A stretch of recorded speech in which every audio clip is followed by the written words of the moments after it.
what is make the difference between a very good coach, an expert coach, is the interpersonal aspect of coaching. That is what makes the difference between a good coach, but an excellent coach. Coaches have to think long-term, sure, but within a season and then within a week, within a day. We've got 3 practices in a game this week. So what do we do? And how do I want to make sure that next week, athletes that are coming back next week, they will have a smile on their face and they will want to come back.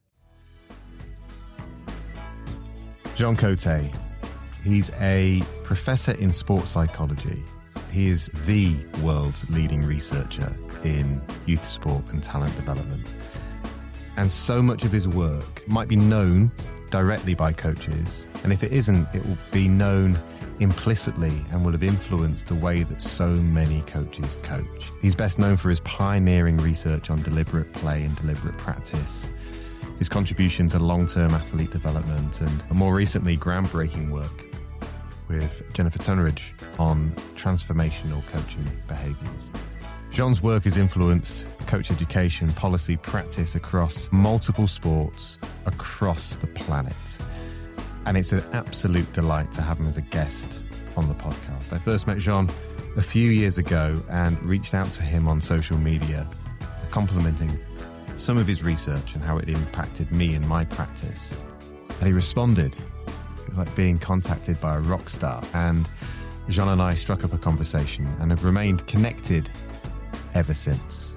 So it's brilliant to be able to invite him onto the podcast. During the conversation, we talk about coaching expertise isn't being defined by technical knowledge alone. We highlight what separates good coaches from great coaches. We talk about coach education and how there's an opportunity to build on helping coaches understand the interpersonal side of coaching, relationships, people. Jean talks about transformational coaching behaviours, which include modelling values, creating clear standards and purpose, involving athletes in thinking and decision-making, and seeing the person, not just the athlete. Jean and I talk also about the balance between short-term athlete development and long-term athlete development. If your practice isn't good enough today, they won't come back tomorrow. So long-term athlete development goes out the window. We touch on children and not many adults. We highlight how environments matter just as much as coaching sessions. We cover so many things within the conversation and finish off by highlighting how sport is such a powerful vehicle for developing people and the important role it plays in society. I hope you enjoy this conversation as much as I did. Here's Jean Côté.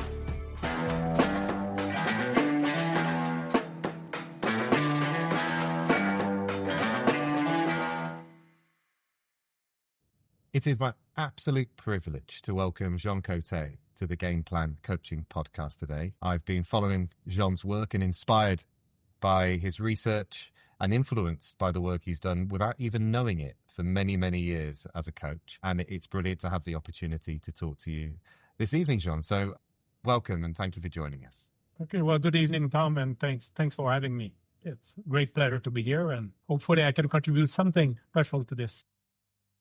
Well, I'm sure you will. And look, for the people listening to the podcast who might not be familiar with Jean's name, I'm sure that you will be familiar with some of Jean's work because it permeates so much of what we experience within coaching. And from my own experiences in football, some of the long-term athlete development models which are used by the English Football Association are strongly connected to some of Jean's works.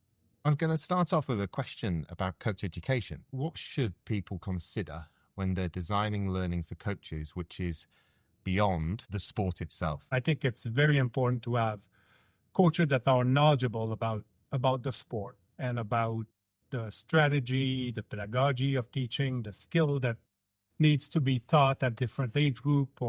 So it changes depending on age group and depending, in terms of what the coach should deliver and should. The foundation of coaching is that professional knowledge about the sport. However, we also know that, and we did quite a bit of research on this, that is not what will define an excellent coach or an expert coach from a good coach.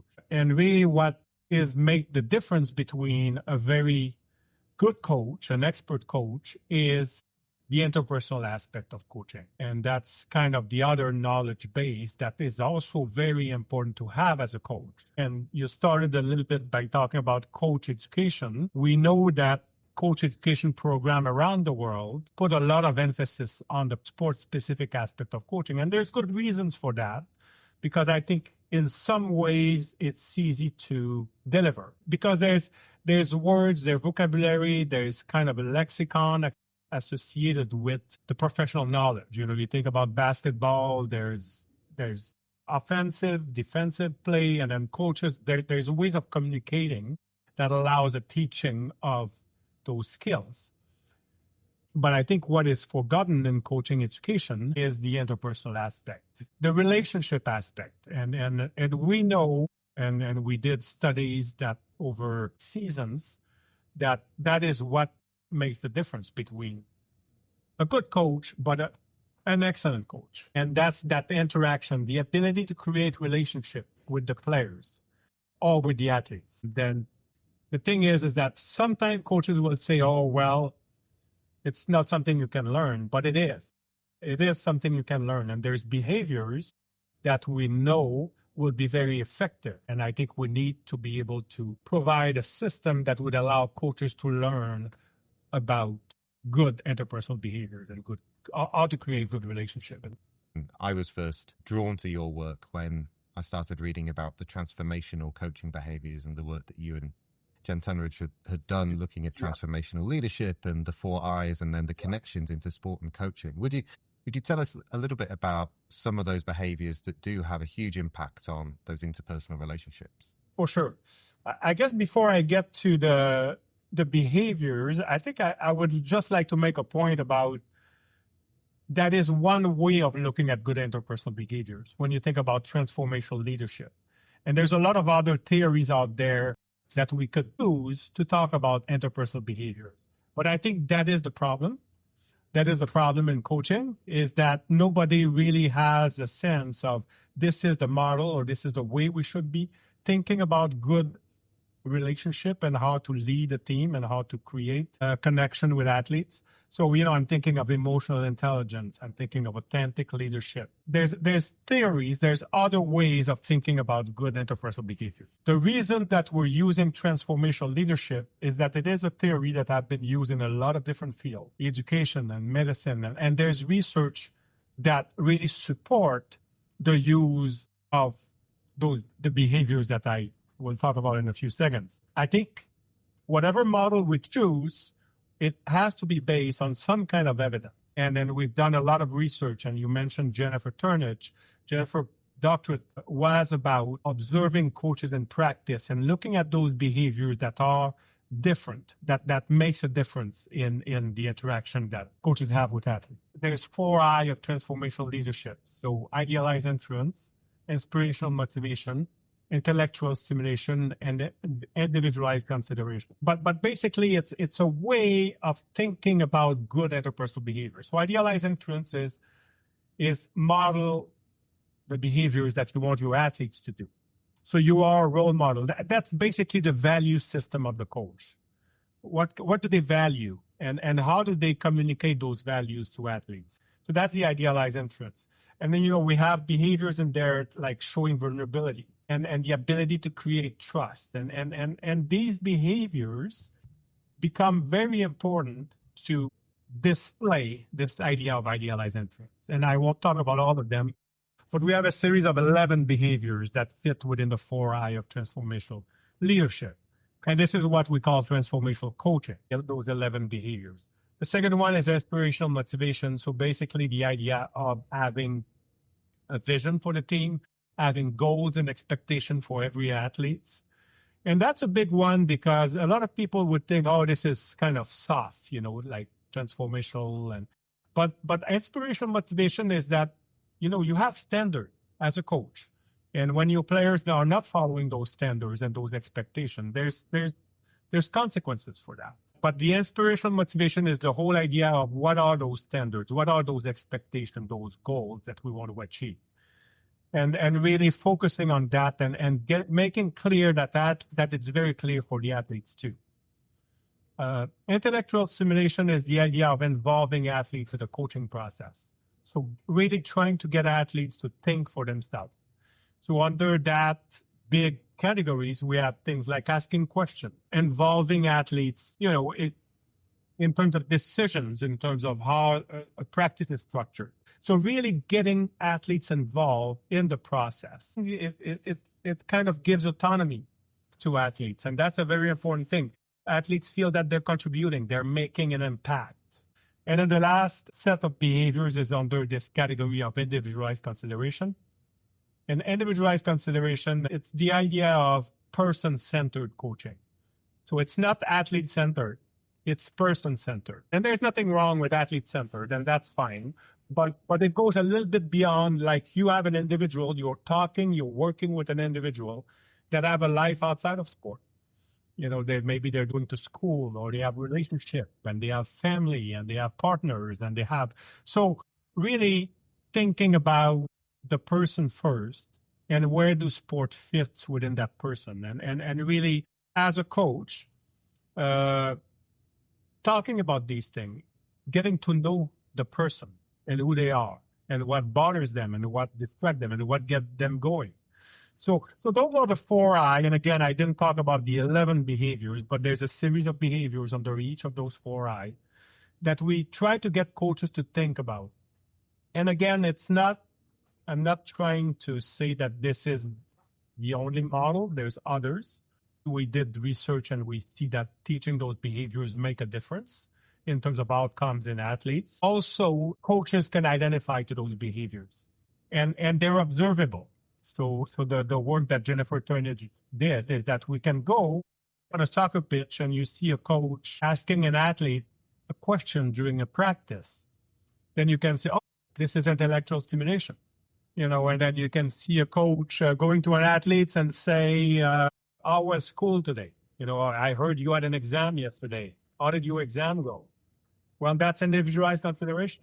So suddenly we can have a language where we can speak and we can talk about those behaviors. So it's not just something that's out there, good interpersonal behaviors. It's something we can observe, something we can talk about, and take some time in your training to talk to athletes about their life, about the movie last night that we watched or something, but trying to use those as ways of structuring a practice, of structuring time that coaches spend with their athletes.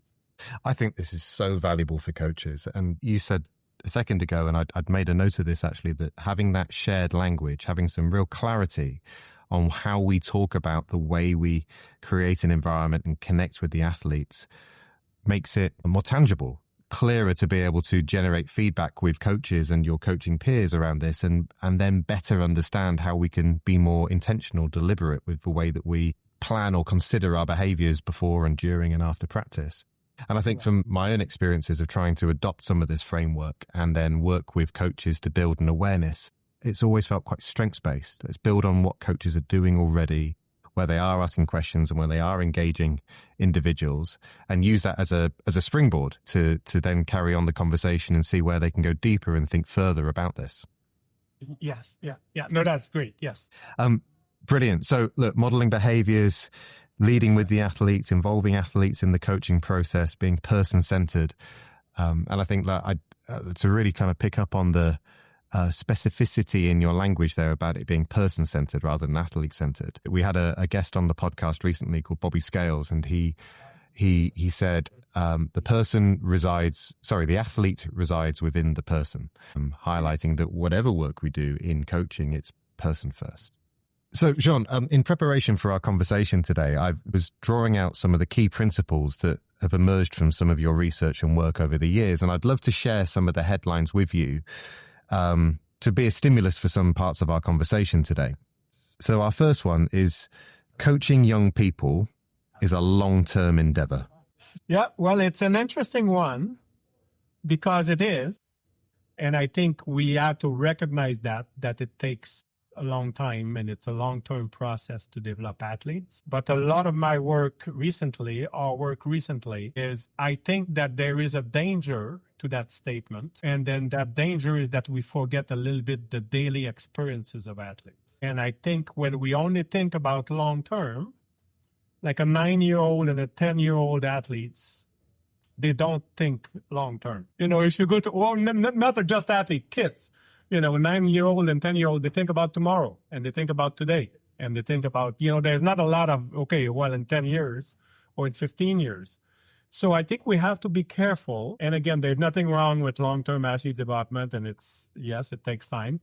But making sure that coaches recognize that the daily experiences that they're providing to their athletes is what drives them. And then if that is not positive, and if that is not interesting, and if that's not something that where athletes want to come back, that there's never going to be a long term. So I think I think coaches have to think long term, sure, but within a season and then within a week, within a day. We've got 3 practices in a game this week. So what do we do? And how do I want to make sure that next week, athletes that are coming back next week, they will have a smile on their face and they will want to come back. And then they will want to engage. What a brilliant statement to make, because yes, long-term athlete development is really important. And we need to think about the journey that children go on through sport, whether that's in participation or into performance or whatever route they take. But we have to be able to zoom in on the daily experience. I have a 5-year-old boy at home who can't think beyond this moment in time, apart from Christmas, obviously, which is just around the corner. But he lives in the moment. He's present in absolutely everything. And what a brilliant reminder for coaches that if our practice isn't engaging enough today, then they won't come back tomorrow. And therefore, long-term athlete development just doesn't happen. Yes. And I think, based on that, there's certain things maybe you have to do today that may not be optimal for 10 years from now, but that you need to do today to get them back tomorrow in motivated and interested in what they're doing. So I think it's always a little bit of a balance sheet that coaches have. I want to do this and we have to do this, but maybe we can light this up a little bit and make it less skill-oriented and more play-oriented maybe, so that there's enjoyment and then that trade-off, I suppose, and what we need to do in the short term to support the long term. And again, from your work, you've written papers which highlight deliberate play and deliberate practice. And I remember from a conversation we had in the past how you highlighted to me how the deliberate play is almost like the rocket fuel for the deliberate practice, and you have to find the right swirl, if you like, to be able to create the right energy and the right experience. No, I think it's very important for, especially very young kids. They play, they want to play. And then we bring adults into the system, and then suddenly, whoops, you cannot play anymore. You have to learn certain skills before you're going to play. Well, you can play still. Absolutely. So, second statement, provocation, if you like, talking about adults. Children are not mini adults. The whole idea is that emotionally, physically, psychologically, kids have certain needs that need to be met. So when we think about coaching, we need to think about coaching different age group that have very specific needs. So that's why I think, to me, coaching should not be prescribed. And I think I have issues sometimes with some coaching model, some coaching framework that will kind of, this is what you're doing at this age, that's what you're doing at this age, and then there's a progression. So there's kind of a recipe, but you know what? Kids are different. So kids of different age, for sure, should be different. But, if you're playing soccer in England and you're playing soccer in Canada, it's a very different system. There's a lot of different things that affect soccer and how the soccer player role. So kids are not mini adults. We have to treat them as who they are. But I think it's a statement that applies to nobody is the same. And coaches need to understand who they're working with. I think and then apply change and be creative. So I like to see coaching a little bit more as big principles, guiding principles that coaches can adjust and can think about when they're coaching, instead of this is what you have to do. And the principle of playing versus practicing. So that means that, like when we're talking about that, deliberate play, deliberate practice. Okay, well, it doesn't mean you have to play all the time or you have to practice all the time, but you have that in your toolbox as a coach. So it's Friday afternoon, and then practice, and they're all tired. So maybe we should just play a game, But that's the context that dictate what the behaviors. Yeah. Yeah, absolutely. And going back to what you said before, coaching should not be prescribed. I mean, I couldn't agree more. It resonates really strongly with me. And there's a coaching friend who I have who talks frequently about coaches needing to be prepared rather than planned. So being able to be agile and adaptable to the needs of the group who are in front of you. And we've all been there. You plan a coaching session and within 30 seconds, you realize this isn't happening tonight. We need to move with the energy of where the kids are at and do what they need. And maybe we'll touch on parts of it later, but it's being able to just let go of some things sometimes and recognize children will come with children's stuff. And as a coach, you need to be able to recognize that. Yeah. Well, that's a great. Craig Morris, I'll credit where credit's due. Craig Morris's line, not mine. And you mentioned the context a second ago, and the next provocation I had was about the environment. So the provocation is focus on developing the environment, not just the practice. And a previous guest, again on the podcast, was somebody you'll know, Joe Baker. And we started to talk about all of the different things which will affect the identification and the development of talent coming through a pathway. But how important is the environment that children walk into when they take part in sport? What are the conditions that coaches need to think about that create a great environment for children and young people to take part in sport? Well, I don't know if Joe talked about, the birthplace effect and where you're born and how it could determine, like, big city size that we did. We did studies in Canada and Australia and seeing that elite level athletes come from smaller towns, smaller cities.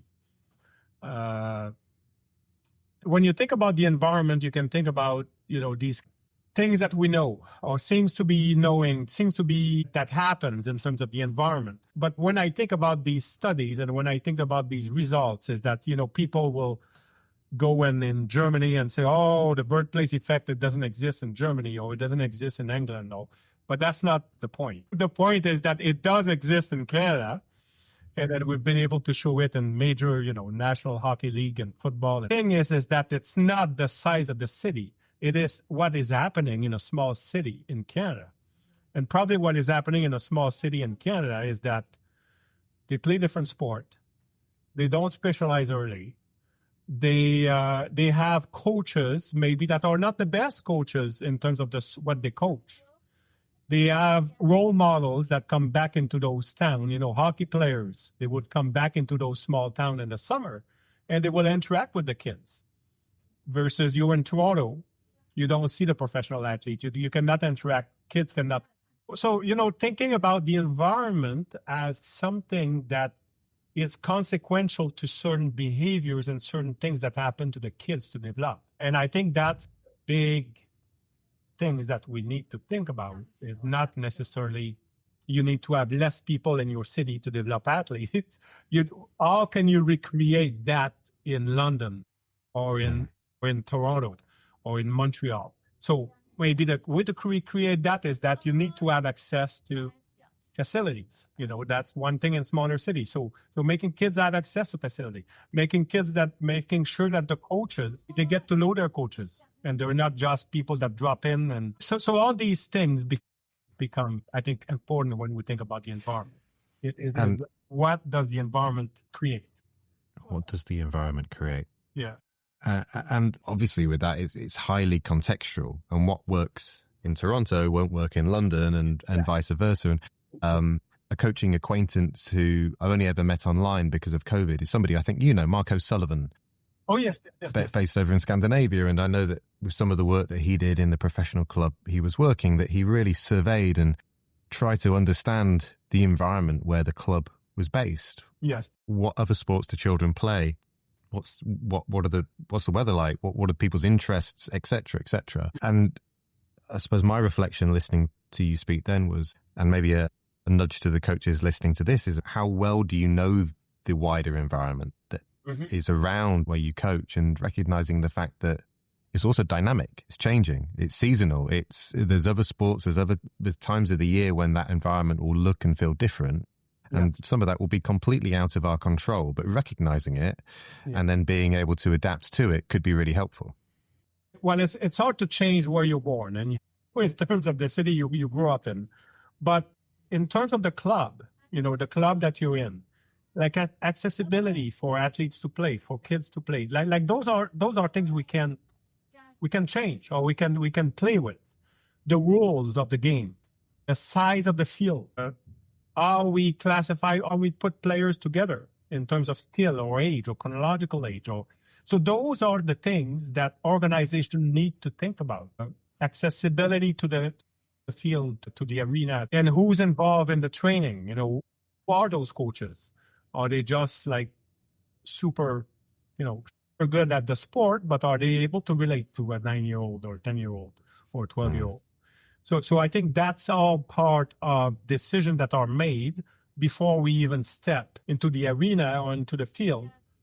But they're important decisions because they're setting up an environment that will create interest, that will develop motivation, that will develop sport-specific skills, and that would lead to those outcomes. And like for me, like what's coming to the front of my mind is that there's no silver bullet here. It's different everywhere, but having almost those, I can imagine it a bit like a DJ with their decks and being able to adjust just the different levers depending on the context they're working in and the outcomes they're aspiring towards. An interesting thing that you said there was around like, who are those coaches and are they experts in the sport? Do they connect with children? And I think there's something really interesting in that. If somebody's in a role and they're leading a coaching team, what's the different skill sets or the different experiences and knowledge in that group to create a really diverse experience for the children? You might have some coaches who may be low on the sport knowledge, but fantastic at creating a welcoming environment and connecting with kids. And then the opposite of that as well. And I get excited about the idea of you create these collisions between different coaching groups and how unique then the experience could be for the children. Yes, definitely. It's interesting because you said there's no silver bullet, and there's none. There's not, so I agree with you. But I would think that there's two things here in the environment that seems to be going across all, from the field to the city that someone's playing, and it's size and accessibility. So size of the field, size of the ball, size of the the kids, but we can play with those variables at the level of the field, and at the level of the club. There's studies that show that smaller clubs, and then the city. So the city is smaller, but all this I think speaks about what you talked about in terms of connection and relationship.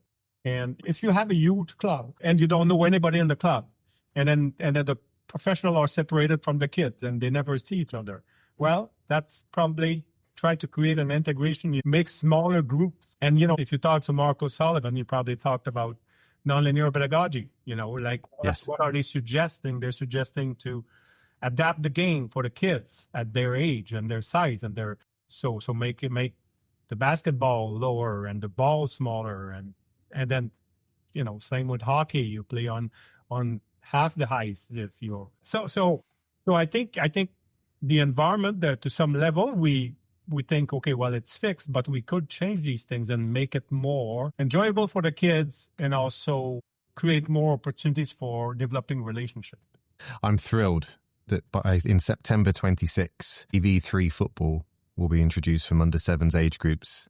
Okay. And they're upwards in England. And I can't wait to see what this will do for the experience of children coming in. And then how it just maybe gently changes the role of the coach within that environment too.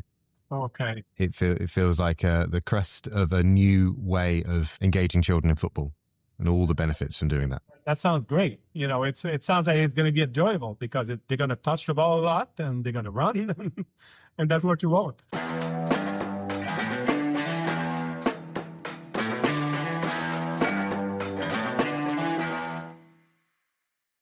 Jean, we'll segue into the second part of our conversation. And for regular listeners to the podcast, they'll know that we ask every guest to make an addition to our game plan. So this shared book of stories and ideas that we ask our guests to contribute to. Now, I recognize the fact that, Jean, you're not a coach and you're an academic, but you've influenced so much in coaching. So I'm going to adapt the question slightly. So is there any insight or research or a model perhaps that you think that coaches who particularly engage with children and young people should be aware of or engage with? Well, I think if there was one thing that I would like to change in coaching or make a contribution, would be this idea of transformational coaching and transformational leadership that we talked about. Paying a little bit more attention to the interpersonal aspect of coaching. And the other one would be also the intrapersonal, the reflection part. So the aspect of getting coached to reflect on their practice and make sure that they take time after a game, after a practice, after an interaction with a kid, with an athlete, to see, could I have done anything better, or was this optimal, and what can I do better next time? So we know through a lot of research on expertise in a lot of different fields, the reflection part, the intrapersonal aspect, is crucial to become better at something. So it applies to coaches too, and it's the same for coaches. Yeah, so the inter and intrapersonal aspect of coaching, paying a little bit more attention to that. So can we just stick to reflective practice for a moment? Because I think it's such an interesting area. And another coach developer who I've worked with many times has talked to me about how reflective practice is like the one thing that accelerates coach learning. And I've seen it. I've been in these shoes myself, but I've seen it with many coaches that a coach with lots of time will plan, do, review, and then the busier the coach gets, it becomes plan and do. And then it just becomes deliver. And holding time and space to reflect, whether that's for 10 minutes in the car on the way home on your own, or journaling, or recording a voice note, or talking to somebody. Like, we know it has such an impact. But if coaches haven't delved into reflective practice before, where's a good place to start? Well, again, I'm not an expert on this, but my suggestions would be probably could be a little bit intimidating. It could be a little bit, to sit down and take some time. So maybe to have someone to talk to, and to have someone that could ask you the right question. So it would be someone that don't tell you what to do, but that ask, where you go to. And I think I do this, in teaching, you do this in research. It's important. I say that to my graduate students all the time, talk to people about your data, talk to people about your study, talk to the other member in the lab about what you're doing and how it goes and how it's going. And so I think it's a form of reflection that would be, to start with, would be a good one to do, because it involves talking, but I think it has to be the right person, the person that's receiving the information. They're not there to tell the coach what to do, but they're them to ask the right question. I'm sure there are hundreds of coaches around the world who could really do with a good listening to. They just need the time and the space. And I think you make an incredibly important point. Try and find somebody who's not going to tell you what to do. After my own experiences of supporting coaches and earlier in my journey, I used to consciously have to fight the fixing reflex. Oh, I do this, and why have you thought about that? But that's not necessarily helpful, because you're not standing in their shoes. And being able to have a thinking partner, or somebody who you can just say things out loud to, can just help you process and work through maybe all the events that have happened in your training session. Yeah. And you know what? Maybe it doesn't even have to be a coach or an expert. It could be your partner, or it could be somebody outside, but sometimes verbalizing the concern or I think is a good way of reflecting. Just saying out loud.